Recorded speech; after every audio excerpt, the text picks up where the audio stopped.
दिल्ली की रातें कभी शांत नहीं होती। यहाँ हमेशा एक शोर होता है, कभी ट्रैफिक का तो कभी दूर किसी सायरन का और कभी ऊपर उड़ते हवाई जहाज का। लेकिन मेरे लिए इस शहर के सारे शोर उस एक चीख के सामने फीके पड़ जाते हैं। वो चीख जो सालों पहले उत्तराखंड के एक गुमनाम से गांव की घाटी में गूंजी थी और मेरे ज़हन में हमेशा के लिए कैद हो गई। मेरे इस मिनिमलिस्ट से अपार्टमेंट की दीवारें सफेद हैं और फर्नीचर काफी कम। लोग अक्सर कहते हैं कि मेरा ये घर मेरे मन का आईना है, एकदम खाली। शायद वो लोग सही हैं, क्योंकि उस रात के बाद से मेरे अंदर कुछ बैठता ही नहीं। नींद की गोलियां अब बेअसर होने लगी हैं। जब भी आंखें बंद करता हूं, वही मंजर लौट आते हैं। चीड़ के पेड़ों की खुशबू में घुली वो सड़न की गंध, उन पहाड़ों की ठंडी चाय का वो कसैला स्वाद और दीपक की वो चीख। उस समय मैं ट्रैवल ब्लॉगिंग किया करता था। द अनसीन इंडिया नाम का मेरा एक यूट्यूब चैनल काफी मशहूर था। मैं एक तरह से कहानियों का शिकारी था। मेरा मतलब है कि मैं उन रहस्यों से पर्दा उठाने का काम करता था जो लोगों के बीच बरसों से फैले हुए होते थे। वो रहस्य जिन्हें आज तक कोई न जान सका था। इस काम के लिए लोग मेरी तारीफ किया करते थे। कितना बहादुर है, कितना निडर है। काश वो जानते कि मैं कितना बड़ा कायर था। आज मैं ये कहानी व्यूज या शोहरत के लिए नहीं लिख रहा। मैं इसे एक इकबाल नामे की तरह लिख रहा हूं। शायद इसे कागज पर उतार कर मैं अपने अंदर कैद उस चीख को हमेशा के लिए खामोश कर सकूं। कहानी शुरू होती है काठियाड़ा नाम के एक छोटे से गांव से, और उस गांव के पास बने एक पुराने लकड़ी के पुल से, जिसे वहां के लोग सुनखोला पुल कहते थे। वही पुल जो मेरी जिंदगी का नर्क बन गया। उस सुबह जब हमारी जीप काठियाड़ा की कच्ची सड़क पर हिचकोले खाती हुई पहुंची, तो वहां की हवा में एक अजीब सी ताजगी थी। दिल्ली के धुएं और धूल के बाद वो हवा हमारे फेफड़ों में जन्नत की तरह उतर रही थी। चारों ओर ऊंचे ऊंचे पहाड़ थे, जिनकी चोटियां जैसे बादलों से बातें कर रही थीं। चीड़ और देवदार के घने जंगल ढलानों पर ऐसे फैले हुए थे जैसे किसी ने वहां हरे रंग की चादर बिछा दी हो। दूर कहीं बुरांश के लाल फूल खिले हुए थे, जो उस हरियाली में आग के धब्बों जैसे मालूम होते थे। हवा में जंगली फूलों की मीठी महक और मिट्टी की सौंधी खुशबू घुली हुई थी। दीपक ने अपना कैमरा बैग सीट पर रखते हुए कहा, भाई, जन्नत है ये जगह तो। उसकी आंखों में एक बच्चे जैसी चमक थी। वो सिर्फ मेरा कैमरामैन ही नहीं, बल्कि मेरा सबसे अच्छा दोस्त भी था। हम दोनों ने साथ में ही ये सफर शुरू किया था। मैंने मुस्कुराते हुए कहा, अभी तो ये शुरुआत है दीपक, असली कहानी तो उस पुल में छिपी है। काठियाड़ा एक छोटा और शांत सा गांव था। वहां के घरों की छतें पत्थर और स्लेट से बनी हुई थीं। खेतों की छोटी छोटी क्यारियां और घुमावदार पगडंडियां देखने में काफी खूबसूरत लग रही थीं। हमने एक छोटे से होमस्टे में अपना सामान रखा और गांव का जायजा लेने निकल पड़े।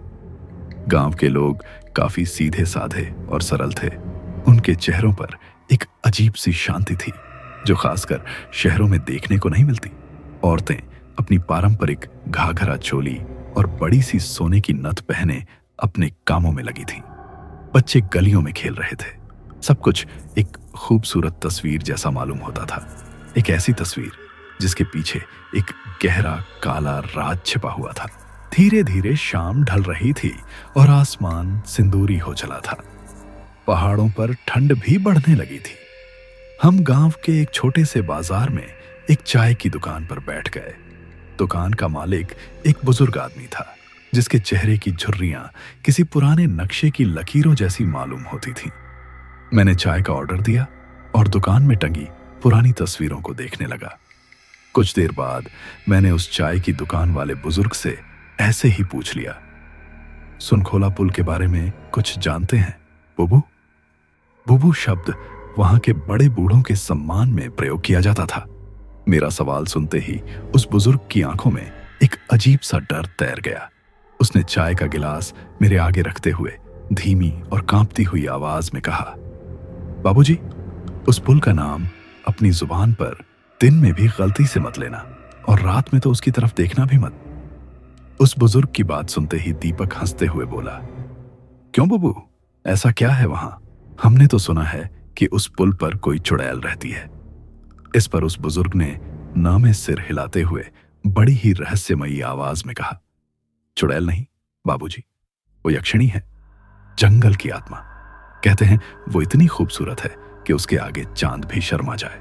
जो भी मर्द रात में उस पुल से गुजरता है वो उसे अपनी बातों में फंसा लेती है और उसे अपने साथ जंगल में ले जाती है और फिर वो कभी वापस नहीं लौटता। उस बुजुर्ग ने हमें आगे बताया कि वो यक्षिणी जंगल के किसी खजाने की रक्षा करती है और वो अपनी मर्जी से कोई भी रूप बदल सकती है। कभी वो एक लाचार औरत बन जाती है तो कभी एक मनमोहक अप्सरा। उस बुजुर्ग की बात सुन मैं धीरे से मुस्कुराया, क्योंकि ये वही कहानी थी जिसके लिए हम इतनी दूर आए थे। मैंने कहा, हर जगह की अपनी कहानियां होती हैं बुबू, हम तो बस यहां सच रिकॉर्ड करने आए हैं।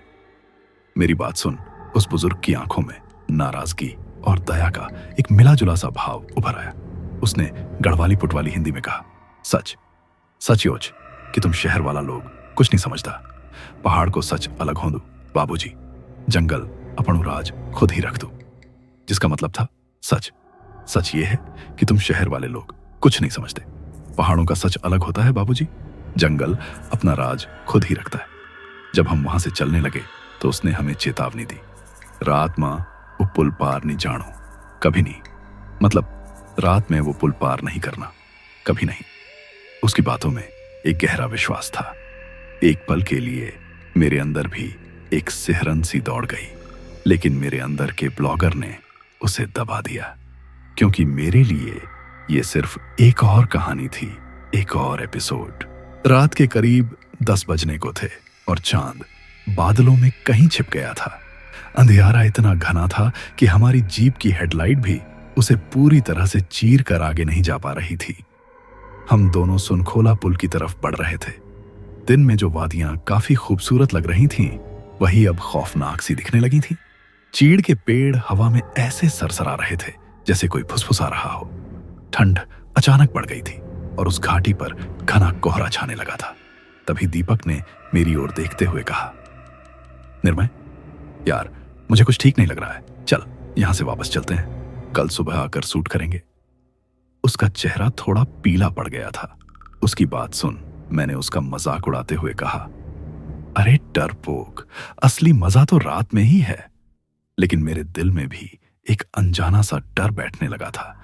जैसे ही हम उस पुल के पास पहुंचे तो हमें जीप की हेडलाइट की रोशनी में वो पुराना सा लकड़ी का पुल दिखा। वो किसी ऐसे विशाल जानवर के कंकाल जैसा लग रहा था जो उस घाटी के ठीक ऊपर पसरा हो। उस पुल के नीचे सुनखोला नदी पत्थरों से टकराती हुई बह रही थी, जिसकी आवाज रात की खामोशी में और भी डरावनी लग रही थी। मैंने जीप रोकी और हम बाहर निकल आए। वहां की हवा बेहद बर्फीली थी।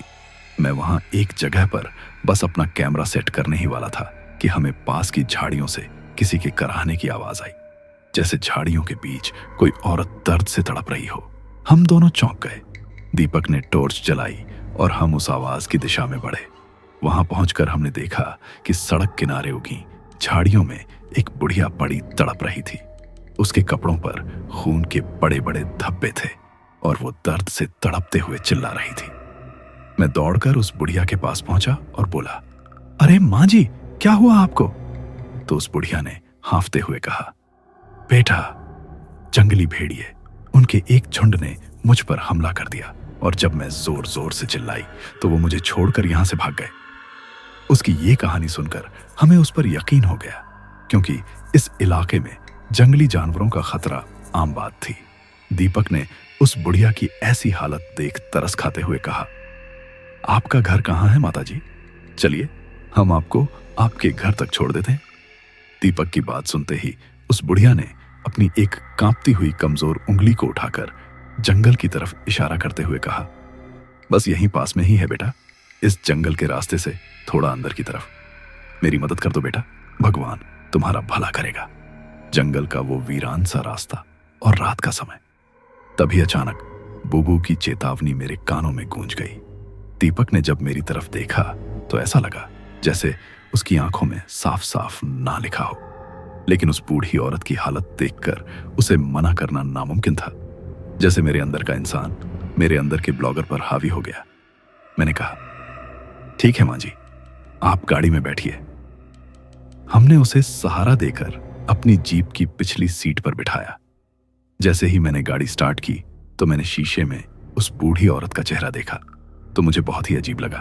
अभी तक उसके चेहरे पर जो दर्द और लाचारी थी वो अब कहीं गायब हो गई थी। अब उसके चेहरे पर एक अजीब सी चालाकी से भरी मुस्कान थी जो मेरी नजर पड़ते ही पल भर में कहीं गायब हो गई। मैंने सोचा कि शायद ये मेरा वहम है और मैंने अपनी जीप को उस अनजाने अंधेरे रास्ते पर मोड़ दिया। मुख्य सड़क छोड़कर जब हमारी जीप एक संकरे और कच्चे रास्ते पर उतरी तो वो रास्ता इतना ऊबड़ खाबड़ था कि हमारी गाड़ी बुरी तरह से उछल रही थी। दोनों ओर घने पेड़ थे जिनकी शाखाएं आपस में मिलकर जैसे एक सुरंग सी बना रही थीं। हमारी जीप की हेडलाइट्स की रोशनी में जैसे धूल के कण नाच रहे थे और हवा में एक अजीब सी नमी और सड़न की गंध खुली हुई थी। ये कोई चीड़ के जंगलों वाली खुशबू नहीं थी, ये तो कुछ और ही था। तभी दीपक मेरे कानों में फुसफुसाया, निर्मय, ये कहां ले जा रही है हमें? यहां तो कोई रास्ता भी नहीं दिख रहा है, चल वापस मुड़ जाते हैं यार। दीपक की आवाज में एक अजीब सी घबराहट साफ हिलक रही थी। तभी पीछे से उस बुढ़िया की आवाज आई, बस पहुंचने ही वाले हैं बेटा। उसकी आवाज अब बिल्कुल बदल चुकी थी। अब उसमें वो पहले वाली कमजोरी नहीं थी। दीपक के साथ साथ मैं खुद भी बेचैन हो रहा था। मुझे भी ये महसूस हो रहा था कि कुछ तो अजीब है यहाँ पर। लेकिन अब वापस मुड़ना भी मुश्किल था क्योंकि रास्ता इतना संकरा था कि गाड़ी को घुमाने की जगह ही नहीं थी। जैसे हम किसी जाल में फंस चुके थे जो धीरे धीरे कसता जा रहा था। हर मोड़ पर यह उम्मीद होती कि अब कोई घर दिखेगा, लेकिन हर मोड़ हमें जंगल की गहराई में लिए जा रहा था। चीड़ के वो पेड़ अब पीछे छूट गए थे। अब वहां चारों तरफ पुराने गांठों वाले ओक और देवदार के पेड़ थे जो सदियों पुराने लग रहे थे। उनकी छाल पर काई जमी हुई थी और उनके तने अंधेरे में किसी भयानक जीव जैसे मालूम हो रहे थे। करीब आधे घंटे की उस खौफनाक ड्राइव के बाद जंगल थोड़ा छटा और हम एक क्लियरिंग में पहुंचे तो सामने एक पुराना सा 2 मंजिला घर खड़ा था। देखने में यह पारंपरिक कुमाऊनी घर मालूम होता था। उस घर की मोटी दीवारें पत्थर की बनी हुई थीं और छत स्लेट से और लकड़ी के खंभों पर सुंदर नक्काशी थी। लेकिन घर की हालत बहुत खराब थी। दीवारों पर प्लास्टर उखड़ रहा था और छत की स्लेटें टूटी हुई थीं। लकड़ी के खंभे सड़ने लगे थे। ऐसा मालूम होता था कि जैसे घर अपनी आखिरी सांसें गिन रहा हो। ऐसा लग रहा था जैसे वो घर सड़ नहीं रहा था, बल्कि उसे अंदर से कोई चीज खाए जा रही थी। हमने बुढ़िया को सहारा देकर गाड़ी से नीचे उतारा और जैसे ही हम उस घर के दरवाजे पर पहुंचे तो वो खुला और अंदर से एक लड़की बाहर आई। उस लड़की को देखकर जैसे मेरी सांसें ही रुक गईं। वो यही कोई 24-25 साल की रही होगी। उसने एक मॉडर्न और काफी महंगी ड्रेस पहन रखी थी जो इस वीरान से जंगली माहौल में किसी दूसरी दुनिया की चीज लग रही थी। उसके बाल करीने से संवारे हुए थे, चेहरे पर हल्का सा मेकअप था और उसकी आंखों में एक अजीब सी कशिश थी। वो इतनी खूबसूरत थी कि एक पल के लिए मैं भूल ही गया कि मैं कहां हूं और क्यों हूं। वो लड़की उस बुढ़िया को देखते ही तुरंत दौड़कर उसके पास आई। मां, क्या हुआ आपको? उसकी आवाज में चिंता थी, लेकिन उसकी आंखें हम दोनों को, खासकर मुझे, एक अजीब सी नजर से देख रही थी। बुढ़िया ने कहा, कुछ नहीं बेटा, एक जानवर ने हमला कर दिया था। इन भले लड़कों ने मेरी मदद की।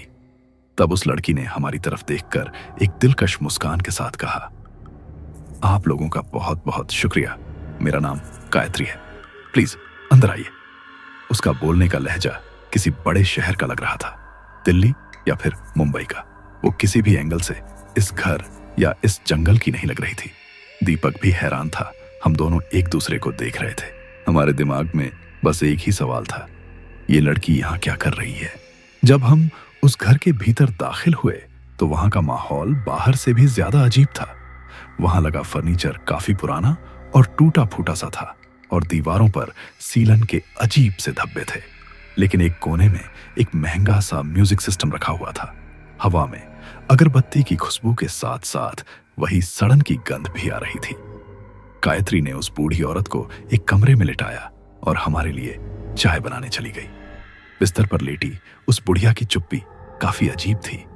उसके घाव काफी गहरे थे, लेकिन उसके चेहरे पर तो जैसे दर्द का कोई भाव ही नहीं था। वो बस बिस्तर पर लेटे लेटे हमें घूर रही थी।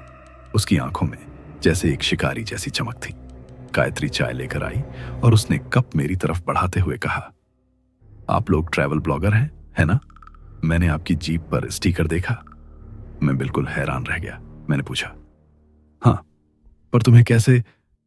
तब उसने मुस्कुराते हुए कहा, मैं भी दिल्ली से हूं। यहां अपनी मां के साथ कुछ समय बिताने आई हूं, शहर के शोर शराबे से दूर। उसकी कहानी में कई झोल थे। दिल्ली शहर की एक लड़की इस खंडहर जैसे घर में अपनी मां के साथ क्या कर रही है? यहां पर तो बिजली तक नहीं थी। हम लालटेन की रोशनी में बैठे थे, लेकिन उसकी खूबसूरती और उसकी बातों ने मेरे दिमाग पर पर्दा डाल दिया था। जैसे मैं उसके सम्मोहन में उसकी तरफ खींचता जा रहा था। उसने मेरे काम की तारीफ की और मेरे कुछ वीडियोस का भी जिक्र किया, जिन्हें देखकर मुझे लगा कि वो सच में मुझे फॉलो करती है। उसने मुझे वो सब महसूस कराया जो हर एक क्रिएटर महसूस करना चाहता है, जैसे कि उसके काम का क्या महत्व है और लोग उसे जानते। दीपक भी बीच बीच में उससे सवाल पूछने की कोशिश कर रहा था।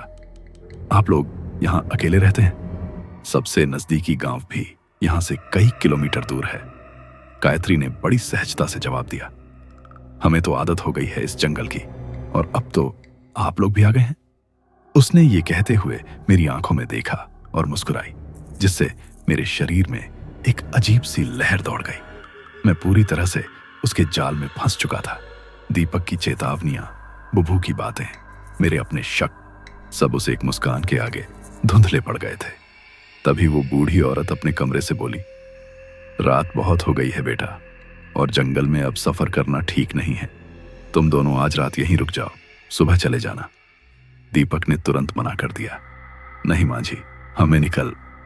लेकिन मैंने उसकी बात बीच में ही काट दी। हाँ, रुक जाते हैं, वैसे भी बहुत थक गए हैं। दीपक ने मुझे घूर कर देखा। उसकी आंखों में गुस्सा और हैरानी थी। वो समझ गया था कि मैं अब उसकी नहीं सुनने वाला। गायत्री की आंखों में एक जीत की चमक थी। उन्होंने हमें ऊपर की मंजिल पर एक कमरा दे दिया। कमरे में 2 पुरानी चारपाइयां और एक छोटी सी खिड़की थी, जिससे वो अंधेरा जंगल जैसे उस कमरे के भीतर झांक रहा था। हवा में सीलन और किसी पुराने इत्र की मिली-जुली महक खुली थी। जैसे ही उस कमरे का दरवाजा बंद हुआ, वैसे ही दीपक मुझ पर बरस पड़ा। निर्मय, तू पागल हो गया है क्या? तुझे यहां कुछ अजीब नहीं लग रहा? ये औरत, ये लड़की, ये घर, ये सब एक जाल है यार। निकल, चल यहां से। मैंने कहा, शांत हो जा दीपक, लगता है तू ज्यादा सोच रहा है। वो बस एक अकेली मां बेटी है, और गायत्री, वो कितनी अच्छी है। इस पर दीपक ने जोर देकर कहा, अच्छी नहीं, खतरनाक है वो। मैंने देखा है वो बुढ़िया अपने जख्मों को कैसे देख रही थी, जैसे वो जख्म उसके शरीर पर हैं ही नहीं। और ये लड़की, इसकी आंखें नॉर्मल नहीं हैं। लेकिन मैं कुछ सुनने को तैयार ही नहीं था। मैं गायत्री के नशे में था। हमने उस रात काफी देर तक आपस में बहस की, लेकिन आखिरकार दीपक थक कर चुप हो गया। हम दोनों अपनी अपनी चारपाई पर लेट गए। उस घर में एक अजीब सी खामोशी पसरी थी। नीचे से कोई आवाज नहीं आ रही थी। ऐसा लग रहा था जैसे हम दोनों इस खंडहर में बिल्कुल अकेले हों। मैं गायत्री के बारे में सोचते सोचते न जाने कब सो गया, ये पता ही न चला। रात के किसी पहर अचानक दरवाजे पर हुई हल्की सी दस्तक से मेरी नींद खुली तो मैं हड़बड़ाकर उठ बैठा। उस समय दीपक अपनी चारपाई पर गहरी नींद में सोया था। तभी दरवाजे के बाहर से एक मीठी फुसफुसाती हुई आवाज आई, निर्मय। वो गायत्री थी। मेरा दिल जोर से धड़कने लगा। मैंने चारपाई से उठकर धीरे से दरवाजा खोला तो वो सामने खड़ी थी। रात के अंधेरे में उसकी खूबसूरती और भी रहस्यमयी लग रही थी। उसने एक काले रंग की पतली सी नाइटी पहन रखी थी और उसके बाल बिल्कुल खुले हुए थे। उसने कहा, मुझे नींद नहीं आ रही थी, और बिना मेरे कुछ कहने का इंतजार किए कमरे के अंदर आ गई। उसने दरवाजा बंद कर दिया और मेरे बेहद करीब आ गई। उसके शरीर से चमेली और गीली मिट्टी की मिली जुली खुशबू आ रही थी। उसने मेरी आंखों में देखते हुए कहा, मुझे तुमसे कुछ बात करनी थी। और फिर उसने मेरे होंठों से अपने होंठ सटा दिए। उसका स्पर्श काफी ठंडा था, एक अजीब सी अप्राकृतिक ठंडक जो मेरे पूरे शरीर में फैल गई। मेरा दिल कह रहा था कि कुछ तो गलत है, लेकिन मेरा शरीर जैसे मेरे काबू में ही नहीं था। जैसे किसी ने मेरे दिमाग का स्विच बंद कर दिया हो, जैसे मैं उसके सम्मोहन में पूरी तरह से डूब चुका था। उसने मेरा हाथ पकड़ा और कहा, यहां नहीं, दीपक जाग जाएगा, दूसरे कमरे में चलते हैं। मैं किसी कठपुतली की तरह उसके पीछे चल दिया। उसने मुझे बगल वाले कमरे में धकेल दिया, जो शायद स्टोर रूम जैसा था। वहां सिर्फ अंधेरा और पुरानी चीजों की महक थी। उसने मुझे दीवार से सटाया और फिर से मुझे चूमने लगी। इस वक्त मैं सब कुछ भूल चुका था। दीपक, वो पुल, वो चेतावनी। मेरे लिए उस समय दुनिया में सिर्फ गायत्री ही थी। हम उस कमरे में कितनी देर थे मुझे नहीं पता। समय जैसे रुक सा गया था, लेकिन तभी मुझे एक दबी हुई घुटती सी चीख सुनाई दी हमारे कमरे की ओर से, जहां दीपक सो रहा था। जैसे ही वो चीख मेरे कानों में पड़ी तो एक पल के लिए मेरा नशा टूटा। मैंने गायत्री को हटाने की कोशिश की। वो आवाज कैसी थी? इस पर वो मेरी गर्दन पर अपने होंठ रखते हुए फुसफुसाई, कुछ नहीं, कोई जानवर होगा जंगल में शायद। उसकी आवाज में ऐसा जादू था कि मैंने फिर से खुद को उसे सौंप दिया। लेकिन वो चीखें बंद नहीं हुई। वो दर्द और दहशत से भरी हुई थी। ऐसा लग रहा था जैसे कोई किसी को बेरहमी से मार रहा हो। ऐसा लग रहा था जैसे वो टूटी फूटी खौफजदा सी पुकार दीपक की हो। मेरे अंदर कहीं एक हिस्सा चिल्ला रहा था, जाओ, दीपक को बचाओ। लेकिन मेरे ऊपर जो नशा था वो उससे ज्यादा ताकतवर था। मैं हिल भी नहीं पा रहा था। गायत्री ने मुझे अपनी बाहों में ऐसे जकड़ रखा था जैसे कोई मकड़ी अपने शिकार को जकड़ लेती है। फिर चीखें अचानक बंद हो गईं और एक गहरी भयानक खामोशी छा गई। कुछ देर बाद जब गायत्री की पकड़ ढीली पड़ गई तो वो मेरे सीने पर सिर रखकर सो गई। उसकी सांसें एक लय में चल रही थीं, लेकिन वो सांसें भी अजीब तरह से ठंडी थीं। जैसे जैसे वो गहरी नींद में उतरती गई, मेरे ऊपर से उसका सम्मोहन भी हटने लगा और मेरा दिमाग मेरे काबू में आने लगा, जैसे किसी गहरे नशे के बाद सुबह होती है। और जब मेरा दिमाग पूरी तरह से मेरे काबू में आ गया, जो पहली चीज मुझ पर किसी बिजली की तरह गिरी वो थी दीपक की चीखों की याद। मेरे पूरे शरीर में खौफ की एक लहर सी दौड़ गई। मैंने धीरे से गायत्री को खुद से अलग किया और उसे जमीन पर बिछे एक पुराने गद्दे पर लिटा दिया। वो इतनी गहरी नींद में थी कि वैसे कोई जिंदा इंसान सो ही नहीं सकता। मैं दबे पांव कमरे से बाहर निकला। ऐसा लग रहा था कि जैसे उस घर में मौत जैसा सन्नाटा पसरा हो। मेरे हर एक कदम पर लकड़ी का फर्श चरमरा उठता और हर एक आहट मेरे दिल की धड़कनें बढ़ा देती। मैं धीरे धीरे उस कमरे की तरफ बढ़ा जहां मैं और दीपक सोए थे। उस कमरे के पास पहुंचकर मैंने देखा कि कमरे का दरवाजा थोड़ा सा खुला हुआ था। मेरा दिल जैसे मेरे मुंह को आ रहा था। मैंने कांपते हुए हाथों से दरवाजे को धक्का दिया। कमरे के भीतर का मंजर देख मेरे गले से एक चीख निकलते निकलते रह गई। दीपक जिस चारपाई पर सोया था वो खून से लथपथ थी। चादर, तकिया, गद्दा, सब कुछ लाल था, लेकिन दीपक वहां नहीं था।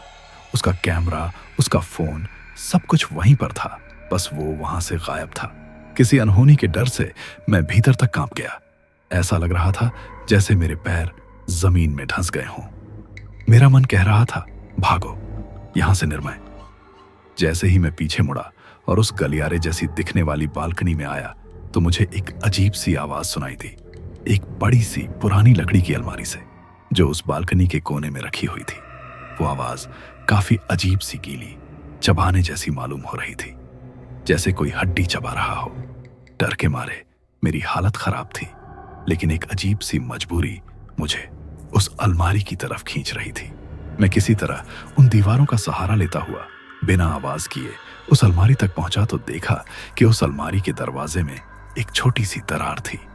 मैंने जब कांपते हुए उस दरार से अंदर झांका और जो मैंने देखा उसे मैं अपनी जिंदगी की आखिरी सांस तक नहीं भूल सकता। अलमारी के भीतर वही बुढ़िया बैठी थी, लेकिन अब वो लाचार और जख्मी बुढ़िया नहीं थी। उसका पूरा शरीर अजीब तरह से मुड़ा तुड़ा हो चुका था और उसकी बाहें और टांगें लंबी हो गई थीं। उसकी आंखें अंधियारे में लाल अंगारों की तरह चमक रही थीं और वो दीपक की लाश पर झुकी हुई थी। वो अपने लंबे और पीले दांतों से दीपक के शरीर से मांस नोच नोच कर खा रही थी। वो उसकी हड्डियों को ऐसे चबा रही थी जैसे कोई गन्ने चूसता है। मैं अपनी चीख को अपने मुंह में ही घोंट गया। मैं जल्दी से पीछे पलटा और अपनी जिंदगी की सबसे तेज दौड़ लगाई। मैं सीढ़ियों से नीचे भागता हुआ आया और दरवाजे से बाहर निकला और अपनी जीप की तरफ तेजी से भागा। मेरे दिमाग में बस एक ही ख्याल घूम रहा था कि यहां से किसी तरह जिंदा बाहर निकलना है। मैं पागलों की तरह भागता हुआ किसी तरह अपनी जीप तक पहुंचा। मेरा पूरा शरीर डर से कांप रहा था, सांसें उखड़ रही थीं। मैंने अपनी जेब से गाड़ी की चाबी निकाली जो कई कोशिशों के बाद जाकर लॉक में लगी। मैं खुद से बुदबुदा रहा था, स्टार्ट हो जा, प्लीज स्टार्ट हो जा। मैंने जैसे ही चाबी घुमाई, इंजन से एक घर घराने की आवाज आई और वो बंद हो गया। मैंने फिर से कोशिश की तो फिर से वही हुआ। गाड़ी स्टार्ट नहीं हो रही थी। ऐसा लग रहा था जैसे किसी ने गाड़ी की आत्मा निकाल ली हो। मैं गुस्से और हताशा में गाड़ी की स्टीयरिंग व्हील पर मुक्के मारने लगा। मेरी आंखों से आंसू बह चले थे। मैं अब पूरी तरह से वहां फंस चुका था। तभी मुझे अपनी पीठ पर एक ठंडा सा स्पर्श महसूस हुआ। मैंने जब डरते डरते रियर व्यू मिरर में देखा तो गाड़ी की पिछली सीट पर गायत्री और वो बुढ़िया, जो अब अपने असली और भयानक रूप में थी, चुपचाप बैठी थी। उनकी अंगारों जैसी लाल आंखें अंधियारे में मुझे ही घूर रही थीं। गायत्री के चेहरे पर वही दिलकश मुस्कान थी, लेकिन अब वो मुस्कान मुझे दुनिया की सबसे खौफनाक चीज लग रही थी। तभी गायत्री की आवाज मेरे कानों में पड़ी, इतनी भी जल्दी क्या है निर्मय? असली खेल तो अब शुरू हुआ है। उसकी आवाज सुनते ही मेरी चीख उस वीरान जंगल में गूंज कर रह गई। वो दोनों मुझे वापस उसी घर में घसीट कर ले गईं, लेकिन इस बार उस कमरे में नहीं बल्कि नीचे बने एक गुप्त तहखाने में। वो एक छोटी सी अंधेरी और सीलन भरी जगह थी। फिर उन दोनों ने उस तहखाने का दरवाजा बाहर से बंद कर दिया। मैं वहां घंटों या फिर शायद कई दिनों तक कैद रहा। समय का कोई हिसाब नहीं था। वो मुझे खाने के लिए कुछ भी नहीं देती थी, बस थोड़े से पानी के अलावा। मेरा शरीर कमजोर होता जा रहा था और मेरा दिमाग डर से जैसे फटा जा रहा था। रात में जब मैं उनकी बातें सुनता तो वो काफी अजीब सी कर्कश और फुसफुसाती हुई अपनी असली आवाजों में बातें करती थीं। उनकी बातों से मुझे पता चला कि वो दोनों माँ बेटी नहीं हैं, बल्कि वो दो अलग अलग तरह की आत्माएं हैं। गायत्री एक यक्षिणी थी जो अपनी खूबसूरती के जाल से इंसानों की जीवन शक्ति चूसती थी, और वो बुढ़िया एक डाकन थी जो इंसानों को खाती थी। वो दोनों एक शिकारी जोड़ी की तरह काम करती थीं। एक इंसानों को फंसाती थी तो दूसरी उसे खा जाती थी। उन दोनों ने कई इंसानों को अपना शिकार बनाया था। उस तहखाने के एक कोने में मुझे दूसरे मुसाफिरों का कुछ सामान मिला। एक पुराना सा कैमरा, एक फटी हुई डायरी और किसी बच्चे का एक छोटा सा जूता। डायरी के कुछ पन्ने पढ़ने लायक थे। उसमें से एक आदमी ने लिखा था कि कैसे वो अपनी पत्नी के साथ यहां आया था और कैसे एक खूबसूरत लड़की ने उसे अपने जाल में फंसा लिया। उस डायरी के आखिरी पन्ने पर सिर्फ एक वाक्य लिखा था, वो इंसान नहीं है। मैं अब ये अच्छी तरह से समझ गया था कि मेरा अंत भी दीपक जैसा ही होने वाला है। मैं अक्सर उस अलमारी वाले मंजर को याद करके कांप उठता था। दीपक की चीखें मेरे कानों में गूंजती रहती थीं। मैं पागल होने की कगार पर था, लेकिन फिर मैंने एक चीज पर गौर किया। मैंने देखा कि जैसे ही सुबह होने लगती और खिड़की की दरारों से सूरज की पहली किरणें अंदर आती तो वो दोनों अपने कमरों में चली जाती थीं और उस घर में एक अजीब सी शांति छा जाती थी। शायद उनकी ताकत रात में ही काम करती थी और दिन की रोशनी उन्हें कमजोर करती थी। ये मेरे लिए उम्मीद की एक छोटी सी किरण थी। मेरे दिमाग में एक प्लान बनने लगा। उस तहखाने का दरवाजा काफी पुराना और लकड़ी का था। अगर मैं पूरी ताकत लगाऊं तो शायद उसे तोड़ सकता हूं। मुझे बस सही मौके का इंतजार करना था। अगली सुबह जैसे ही मुझे सूरज की रोशनी का एहसास हुआ तो मैंने अपनी बची खुची सारी ताकत जुटाई और मैं उस दरवाजे से टकराने लगा। धीरे धीरे उस दरवाजे की लकड़ी चरमराने लगी। तभी मुझे उस तहखाने के ऊपर की छत से उनके जागने की आहट सुनाई दी। लेकिन मेरे पास ज्यादा समय नहीं था, इसलिए मैंने एक आखिरी बार अपनी पूरी जान लगाकर उस दरवाजे पर अपना कंधा मारा। फिर तभी एक जोरदार आवाज के साथ दरवाजे का कब्जा टूट गया और मैं बाहर जमीन पर जा गिरा। फिर मैं फुर्ती से उठा और घर के मुख्य दरवाजे की तरफ भागा। तभी मुझे अपने पीछे से गायत्री की गुस्से से भरी हुई चीख सुनाई दी, तुम यहां से भागकर नहीं जा सकते निर्मय। लेकिन मैं उसकी बात को अनसुना करते हुए बाहर की तरफ भागा, उस क्लीयरिंग में जहां हमारी जीप खड़ी थी। लेकिन अब की बार मैं जीप की तरफ नहीं बल्कि जंगल की तरफ भागा, क्योंकि मुझे पता था कि गाड़ी स्टार्ट नहीं होगी और मेरा एकमात्र सहारा मेरे पैर थे। मैं उस अंधेरे और घने जंगल में बेतहाशा दौड़ रहा था। कांटेदार झाड़ियां मेरे कपड़ों से उलझकर उन्हें फाड़ रही थीं। मेरे चेहरे और हाथों पर भी खरोंचें लग रही थीं। कुछ ही देर में मैं उस जंगल में काफी दूर निकल आया था, लेकिन अब भी पीछे से उनकी गुर्राहट भरी आवाजें आ रही थीं। शायद वो अब भी मेरे पीछे ही थीं। मैं तब तक दौड़ता रहा जब तक मेरे फेफड़ों ने जवाब नहीं दे दिया। फिर मैं एक बड़े से पेड़ के पीछे छिपकर हाँफने लगा। मुझे लग रहा था कि अब वो मुझे पकड़ लेंगी, लेकिन तभी पेड़ों के बीच से सूरज की एक तेज किरण छनकर जमीन पर पड़ी और अचानक उन दोनों के कदमों की आहट रुक गई। मैं समझ गया था कि वो जंगल में ज्यादा अंदर तक रोशनी में नहीं आ सकती। मैंने ऊपर देखा तो आसमान धीरे धीरे रोशन हो रहा था।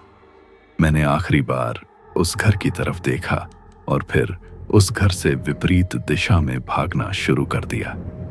मैं तब तक भागता रहा जब तक कि मुझे मेन सड़क नहीं दिख गई। मैं जब किसी तरह उस जंगल से बाहर निकल आया तो सड़क पर पहुंचकर मैंने वहां से एक गुजरते हुए ट्रक को हाथ दिया। ड्राइवर ने मेरी फटेहाल हालत देखकर पहले तो गाड़ी नहीं रोकी, लेकिन फिर शायद उसे मुझ पर तरस आ गया। उसने मुझे अगले कस्बे तक छोड़ दिया। मैंने वहां से बस पकड़ी और दिल्ली वापस आ गया। मैंने पुलिस को कुछ नहीं बताया। आखिर मैं क्या बताता कि एक यक्षिणी और एक डाकन ने मेरे दोस्त को मार डाला। वो मुझे पागल खाने भेज देते। मैंने सबको यही बताया कि हमारी जीप एक खाई में गिर गई और दीपक की मौत हो गई और मैं किसी तरह बच गया। आज उस बात को बीते हुए 5 साल हो गए हैं। मैं जिंदा तो हूं, लेकिन क्या मैं सच में जी रहा हूं? मेरा ब्लॉग बंद हो चुका है। मैंने पहाड़ों पर जाना छोड़ दिया है। मैं रात में अकेले बाहर भी नहीं निकलता हूं। हर खूबसूरत चेहरे में मुझे गायत्री की आंखें दिखती हैं। हर खामोशी में मुझे दीपक की चीख सुनाई देती है। मेरे दोस्त कहते हैं कि मैं बदल गया हूं। वो सही कहते हैं। उस रात निर्मय का एक हिस्सा उसी सुनखोला के जंगल में हमेशा के लिए मर गया था। मैं उस रात सिर्फ एक दर्शक नहीं था, बल्कि मैं भी गुनहगार था। अगर मैं दीपक की बात सुन लेता, अगर मैं गायत्री के सम्मोहन में न पड़ता, तो आज वो जिंदा होता। ये अपराध बोध ही वो असली राक्षस है जो हर रात मेरे साथ सोता है। मैं उस पुल के पार तो आ गया था, लेकिन दीपक की चीख और गायत्री की आंखें, वो आज भी उसी सुनखोला के जंगल में मेरे साथ कैद हैं। अगर आप कहानी सुनते हुए यहां तक पहुंच गए हैं, तो इसका मतलब है कि आपने ये कहानी पूरी सुनी है और आपको ये कहानी पसंद आई है। मेरी आपसे एक और गुजारिश है कि प्लीज इस कहानी को लाइक और चैनल को सब्सक्राइब कर लें, जिससे हमारा और आपका एक तरह से रिश्ता बन जाए। और हाँ, एक बात और, कहानी के नीचे जो कमेंट बॉक्स है उसमें कमेंट करना भी ना भूलना। जल्द ही फिर से मुलाकात होगी। तब तक के लिए नमस्कार।